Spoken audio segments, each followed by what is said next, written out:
Hi అండి, hello, నమస్తే అందరికీ. నేను మీ సింగర్ సుమలత. మరి ఈరోజు మన డాక్టర్ బిఆర్ అంబేద్కర్ గారి వర్ధంతి సందర్భంగా వారికి ఇవే మా ఘన నివాళులు అర్పిస్తూ వారిపైన ఒక చిన్న పాట. ఇది బొమ్మ కాదురా నా చిట్టి తండ్రి, నిలువెత్తు త్యాగమై వెలసింది.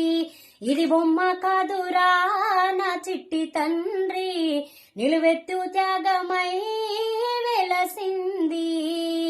మన గుండె ధైర్యం చెయ్యెత్తి మొక్కుదాం, మన గుండె ధైర్యం చెయ్యెత్తి మొక్కుదాం. బాబా సాహెబు బాట మరవద్దు నాయి బిడ్డ, బొమ్మ కాదురా నా చిట్టి తండ్రి, నిలువెత్తు త్యాగమై వెలసింది. ఇది బొమ్మ కాదురా నా చిట్టి తండ్రి, నిలువెత్తు త్యాగమై